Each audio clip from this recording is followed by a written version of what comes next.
세금을 안 내려고 하는 의도가 있었다면 소급해서 과세할 수 있는 기간이 10년에서 15년으로 늘어납니다. 김모 사장님께서 이분이 500만 원도 안 되게 딱 490만 원씩 5년을 불규칙적으로 계속 보냈어요. 2억 9,400이 됩니다. 안전하다고 판단을 했는데 5년이 지나고 나서 관할세무서에서 전화가 딱 왔어요. 범위를 1년이 아니라 5년으로 늘려놓고 딱 분석을 하면 금방 찾아지거든요. AI 시스템이 의심스러운 거래를 적발을 해서 보고를 하는 그러한 시대가 되었거든요. 안녕하세요. 떠먹여주는 TV 구독자 여러분, 저는 세무법인 세르파를 운영하고 있는 세무사 이승입니다. 세무법인을 운영하고 있으면 주로 하는 일이 사업장 기장관리, 장부관리 이런 걸 하는데, 저는 2020년 5년 코로나 사태를 겪으면서 유튜브 채널을 벌써 5년째, 아니 횟수로는 6년째 운영하고 있는 SNS에 최적화된 세무법인 대표 이승희 세무사입니다. 반갑습니다. 기존의 국세청은 NTS 시스템이라고 해서요, 내셔널 텍스 시스템, 이렇게 기존의 국세 전산 시스템이 잘 구비되어 있었는데, 작년 2024년도에 AI 시스템을 기존 시스템에 도입을 해서 AI가 도입된 첨단 개편을 했습니다. 그래서 이제는 이제 국세청 시스템이 AI 시스템, 자동 인지 시스템을 보완을 해서 좀 더 세밀하고 정밀하게 어떤 변칙적인 거래나 변칙적인 소비 형태, 소득과 소비, 지출, 재산 형성의 불일치를 정확하게 그 불일치를 여러 가지 그런 거래나 현금 흐름, 자금 흐름의 패턴을 분석해서 학습을 해서 사람이 하는 방식보다는 훨씬 더 정밀하게, 훨씬 더 빠른 속도로, 훨씬 더 많은 양을 찾아내고 적발할 수 있는 그런 시스템이, 그러한 시대가 되었습니다. 특히 납세자들이 금융거래는 기본적으로 이제 계좌 간 거래를 통해서 추적이나 적발이 가능하기 때문에 그러한 거래의 추적을 회피하기 위해서 현금 거래를 하는 경우가 실무에서는 상당수 있거든요. 사실은 현금 거래는 현금으로 딱 출금하는 순간 현금으로 관리를 하게 되면은 아무도 추적을 할 수가 없거든요. 거기서부터는 거래 추적이 딱 끊기거든요. 그래서 이거는 이제 컴퓨터로 할 수가 없는 부분입니다. 그렇지만 작년에 국세청이 AI 시스템을 도입하면서 이 금융거래의 패턴을 학습을 합니다. AI가 학습을 해서 패턴을 분석합니다. 이 금융계좌의 소유주는 어떠한 금융거래를 하는지, 자금 흐름과 이러한 금융거래 내역을 분석을 해서 의심스러운 거래 또는 반복적인 거래, 이러한 거래가 포착이 되면 이거를 이제 적발을 해서 의심거래로 찾아내는 그러한 더 첨단화된 그러한 기법이 도입이 되었습니다. 네, 맞습니다. 기존의 현금 거래 방식은 프로그램으로 관리하는 방식이 아니었고요. 금융정보분석원이라고 있습니다. FIU라고 이렇게 금융정보분석원이 있는데, 이 금융정보분석원에서 각 시중은행, 금융기관을 통해서 업무 협조를 받거든요. 금융기관의 시중은행 등 금융기관에 종사하는 직원들이 고객이 이제 여신 수신을 할 때, 돈을 맡기거나 출금을 할 때 이렇게 질의응답, 질문을 하고 본인들이 판단도 하거든요. 그렇게 해서 의심거래, 시중은행의 창구에 근무하는 직원분들이 여수신을 하면서 고객을 응대하면서 의심스러운 거래는 STR이라고 하거든요. Suspicious Transaction Report.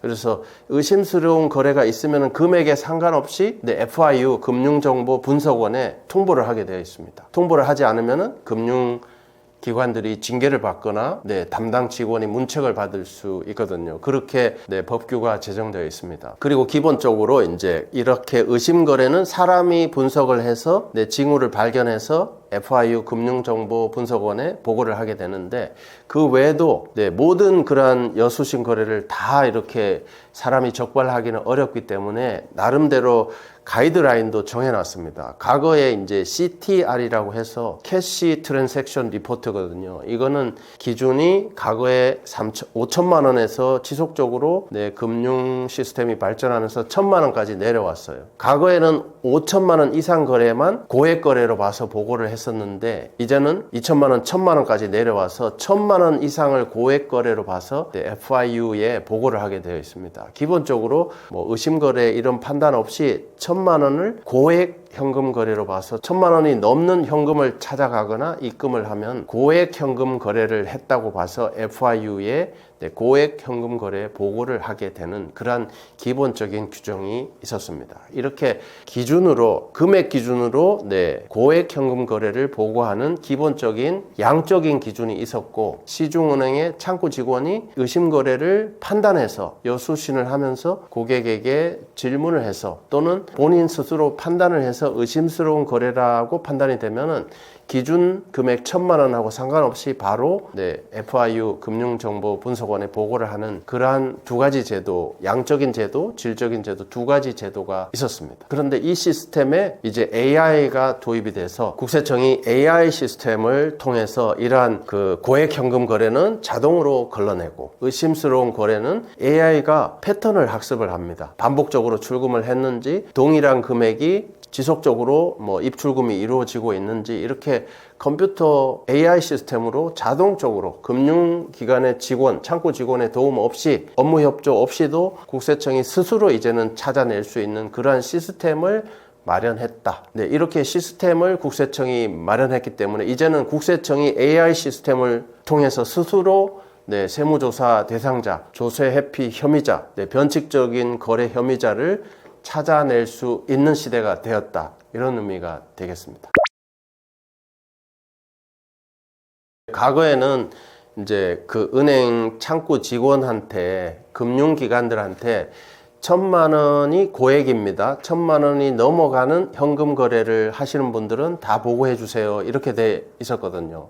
그런데 은행 창구 직원, 즉 사람이 하던 그러한 시스템에서 이제는 국세청이 금융계좌 행정정보망을 통해서 금융정보는 열람을 할 수가 있거든요. 은행에 요청을 해서 다 자료를 받아볼 수가 있기 때문에 그 AI 시스템을 통해서 그 자료를 받아가지고 패턴을 분석하고 형태를 분석해서 이제 국세청이 직접 그런 거래를 분석해서 의심스러운 거래, 변칙적인 거래를 적발할 수가 있는 그런 시대가 됐기 때문에 사실상 이제 1,000만 원의 기준은 법적으로 기준은 정해져 있지만 국세청 스스로 이제 1,000만 원이 안 되더라도 반복적인 거래는 찾아낼 수가 있기 때문에 사실상 1,000만 원의 의미는 이제는 없어졌다고 볼 수가 있겠습니다.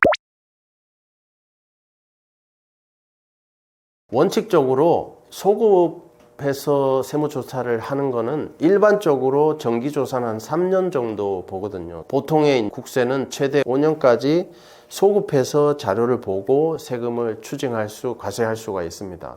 그렇지만 이거는 일반적인 매년 5월에 신고하는 종합소득세, 그 다음에 뭐 매년 3월에 신고하는 법인 하시는 분들의 법인세 이런 일반적인 국세가 5년이고 자산에 대한 세금, 재산에 대한 세금, 뭐 증여세, 상속세 이런 거는 기본이 10년입니다. 기본이 최소 10년, 10년까지 소급해서 검토해서 세금을 다 매길 수가 있습니다. 그런데 이제 이 재산에 대한 세금, 증여 상속세 같은 경우는 조세 회피, 세금을 안 내려고 하는 의도가 있었다면은 기본적으로 소급해서 볼 수 있는, 소급해서 과세할 수 있는 기간이 10년에서 15년으로 늘어납니다. 늘어나서 최장 과거 자료는 국세청이 AI 시스템을 도입해서 본다고 하면은 최대한 금융 자료나 이런 자료의 소급 조사, 소급 검토는 최대 15년까지도 볼 수가 있습니다.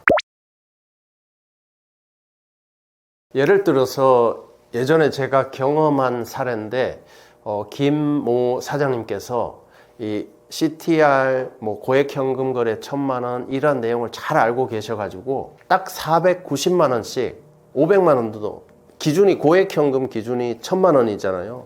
1,000만 원이라서 이분이 500만 원도 안 되게 딱 490만 원씩 5년을 불규칙적으로 본인 이제 판단 하에서는 불규칙적으로 계속 5년을 보냈어요. 도합 2억 9,400이 됩니다. 2억 9,400을 자녀분 통장으로 보냈죠. 자녀분 개인 통장으로 이렇게 입금도 해주고 때로는 계좌이체도 하고 해서 이렇게 보냈거든요.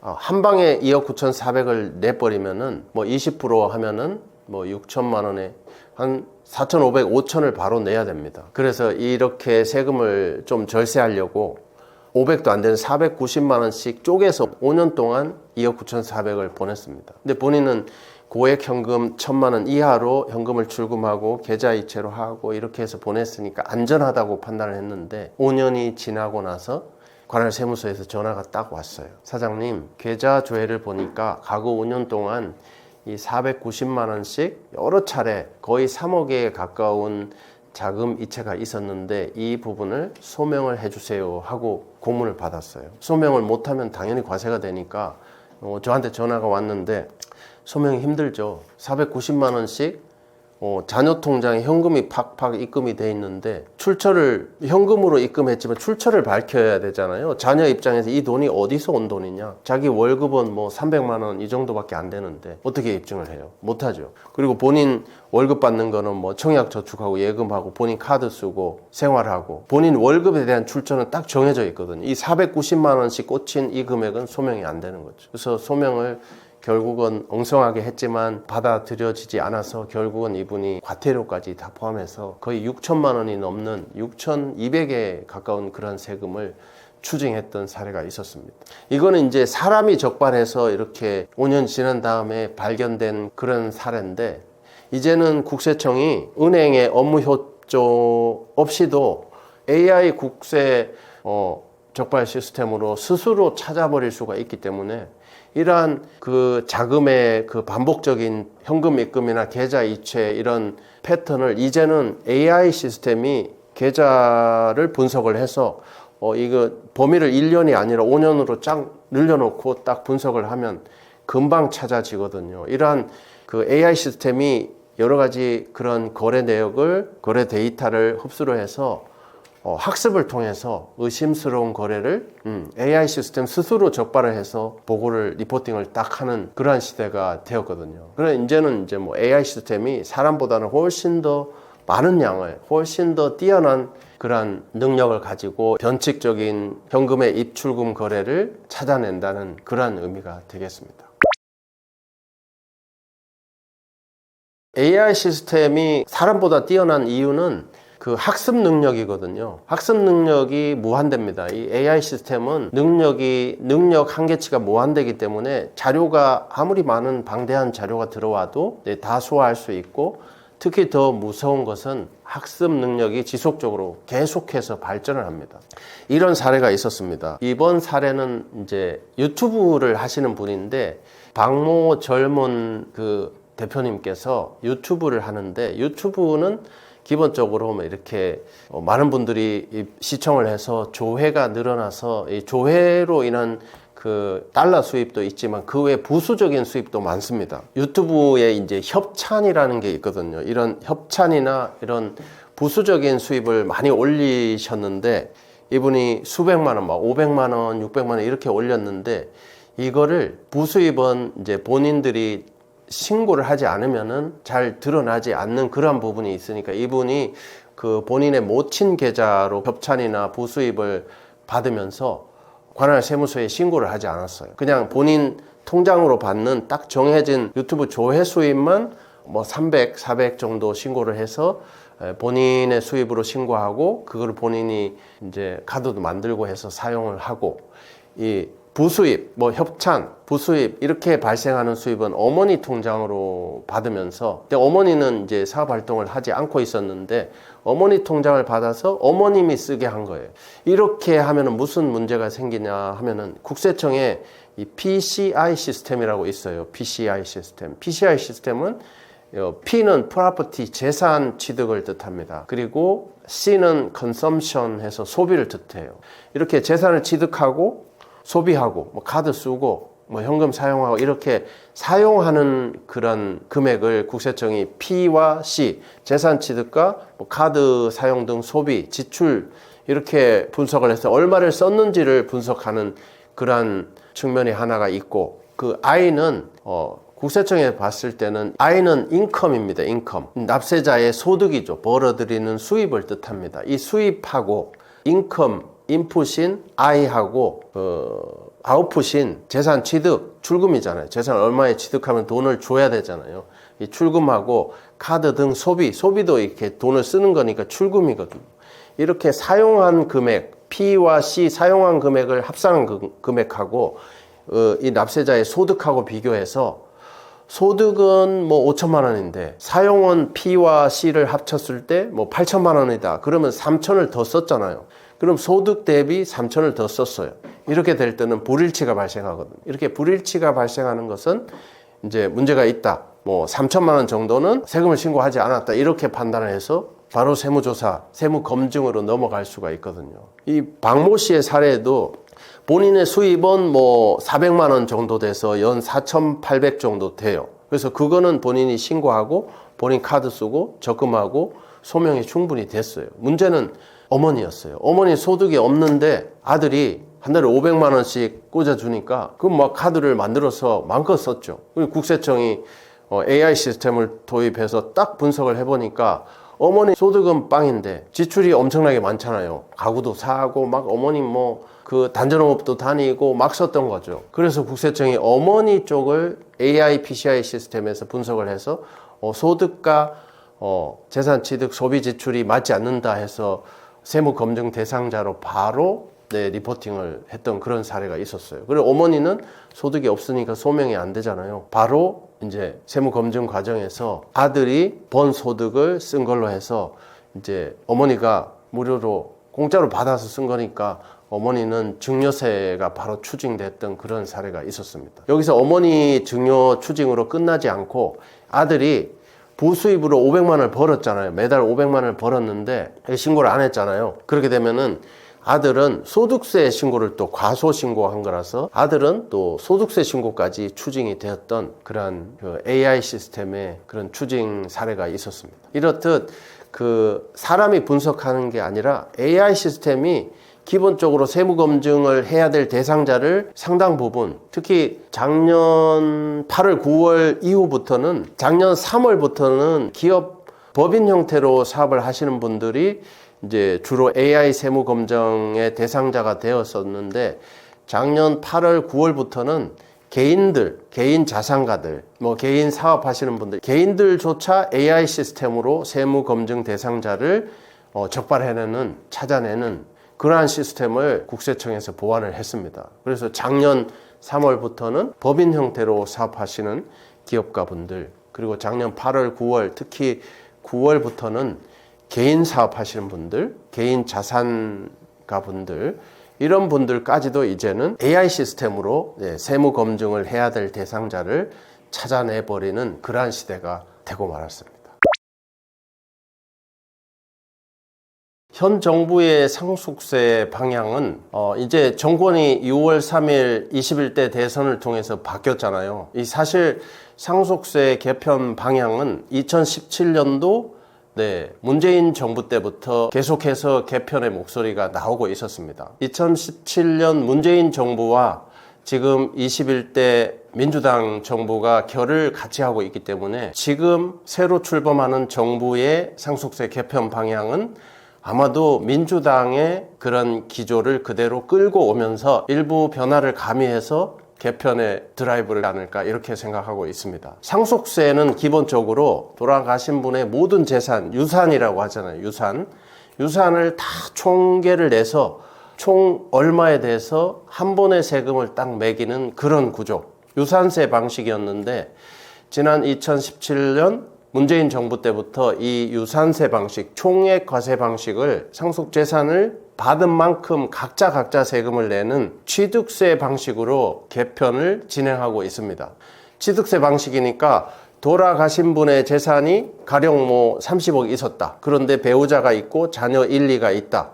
이렇게 4인 가족에서 어떤 부모님이 돌아가시면은 남은 상속인은 3인이잖아요. 3인이 가령 30억의 재산을 10억 이렇게 취득을 하게 되면 기존에는 30억에 대해서 그냥 세금을 한 방에 매겨버렸는데 이제 개편이 되면은 취득세 방식으로 개편이 될 예정인데, 각자 10억, 10억, 10억 이렇게 취득을 하면 세금도 각자 10억에 대해서 각자 내는 이런 유산 취득세 방식으로 개편이 될 예정입니다. 문재인 정부, 민주당이 정권을 계승하고 있기 때문에 아마도 과거 2017년 출범한 문재인 정부의 그런 상속세 개편 방향을 승계해서 유산 취득세 방향을 끌고 가지 않을까, 이렇게 생각하고 있습니다. 기본적으로 상속세 공제하면은 이 물려받은 상속 재산에서 일정 금액은 공제해 주겠다. 이 말은 일정 금액은 비과세를 해 주겠다, 이런 뜻이거든요. 상속 재산이 가령 앞서 예처럼 30억입니다. 그런데 공제를 10억을 해주면은 상속 재산은 30억을 물려받지만 공제 10억을 해주니까 20억만 과세하겠다, 이런 뜻입니다. 그러니까 상속 공제는 결국은 비과세를 해주는 범위거든요. 그래서 이 공제를 늘려준다? 네, 결국은 비과세를 늘려준다, 이런 의미거든요. 그래서 상속 공제를 늘려주겠다고 과거 정부 여당이든 야당의 민주당이든 동일한 목소리를 내고 있었습니다. 이렇게 여당이든 야당이든 상속세 공제를, 비과세를 늘려주겠다, 인상하겠다, 이렇게 주장하는 이유는, 과거에는 상속세가 이 부자들의 세금이었어요. 일부 부자들만 내는 세금, 일반 중산층 서민들하고는 거의 관계가 없는 세금으로 생각하고 있었는데, 과거 6, 7년 동안 우리나라 부동산 강풍이 불면서 이 주택 가격, 아파트를 대표하는 주택 가격이 엄청나게 올랐습니다. 2배, 3배 오른 지역이 굉장히 많습니다. 그러다 보니까 이 상속세를 내는 그런 대상자, 납세자분들이 많아졌어요. 많아졌는데 여기에 더 불을 지핀 것이 하나 더 있습니다.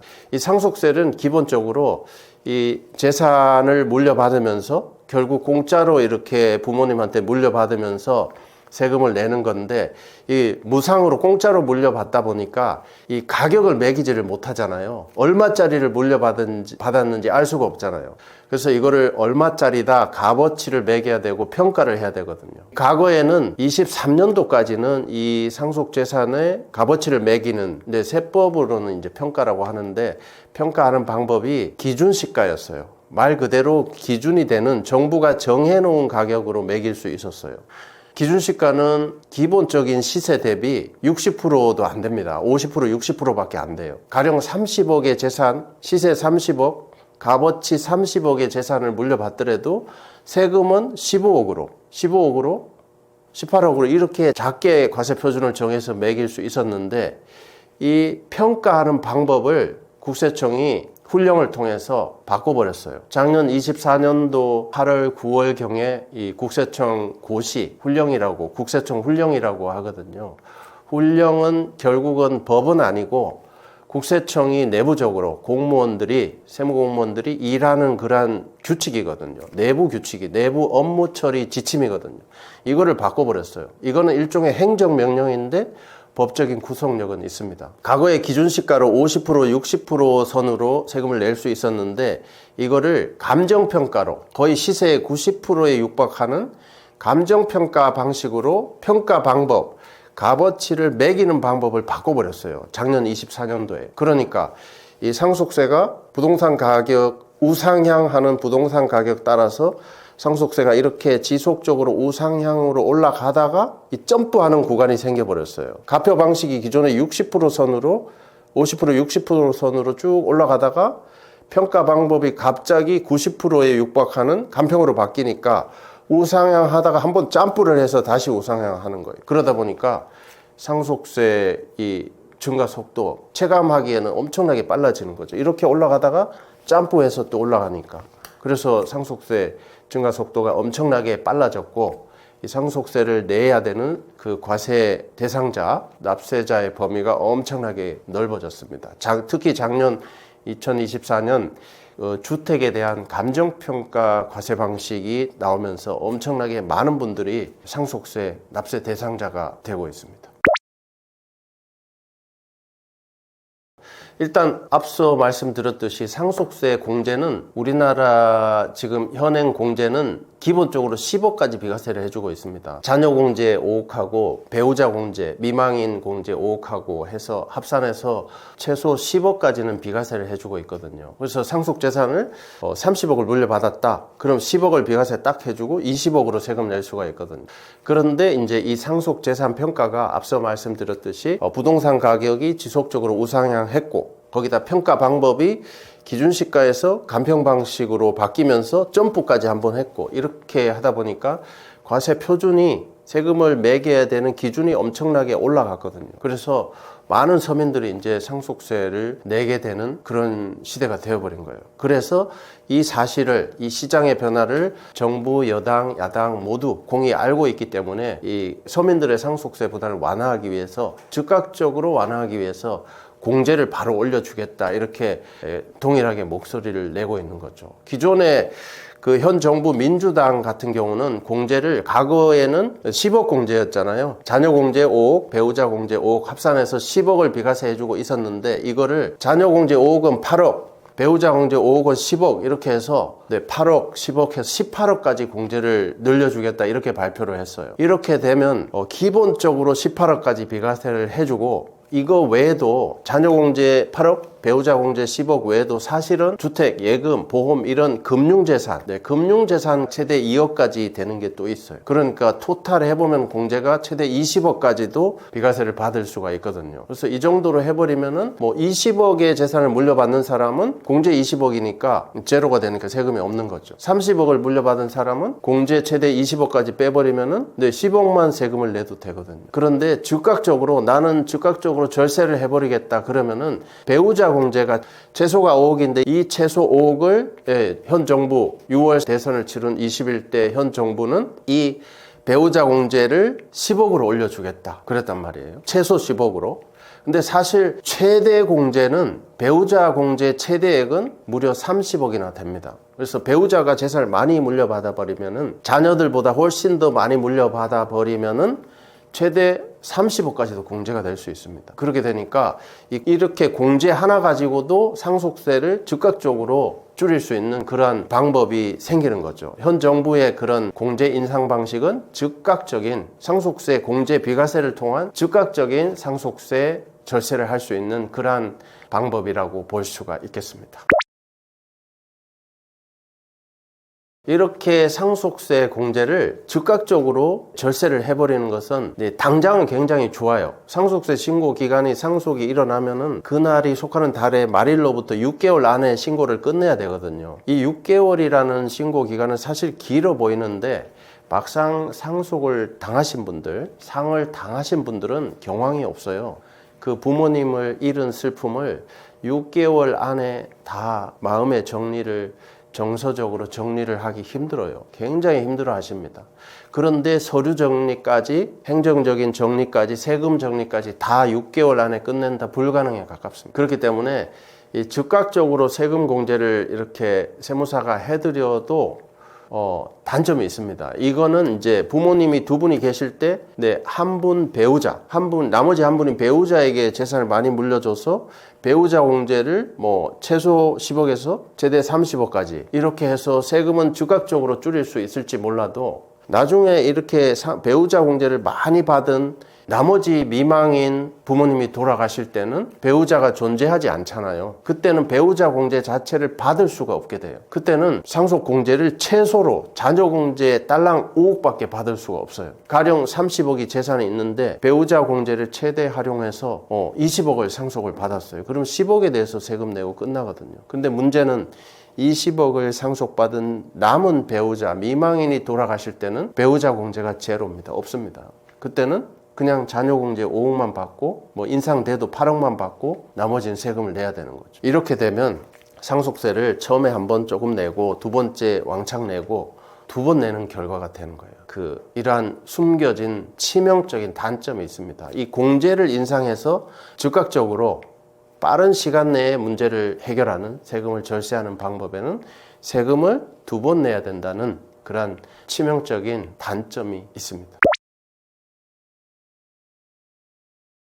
이거는 이제 세법의 한계이기 때문에 아마도 정부 여당이든 야당이든 이렇게 세금을, 서민들의 상속세를, 인생의 가장 큰 슬픔을 겪은 이 납세자분들에게 세금을 2번 내게 할 의도는 없었다고 봅니다. 그냥 이거는 세법의 취약점이에요. 세법의 맹점이라고 볼 수 있습니다. 그렇기 때문에 이렇게 이 단점은 극복하기가 어렵습니다. 세법이 그렇게 정해져 있으니까. 그래서 이러한 단점을 커버하시려면은 이 전문가의 도움을 받아서 즉각적으로 일단 나머지 배우자에게 상속을 많이 해서 절세를 하고 바로 이어서 이 대책을 세우셔야 됩니다. 전문가의 도움을 받아서 시간을 두고 2차 상속세를 절세할 수 있는 그러한 컨설팅을 받아서 관리를 충분히 하셔야 되는 그러한 부분이라고 볼 수가 있겠습니다.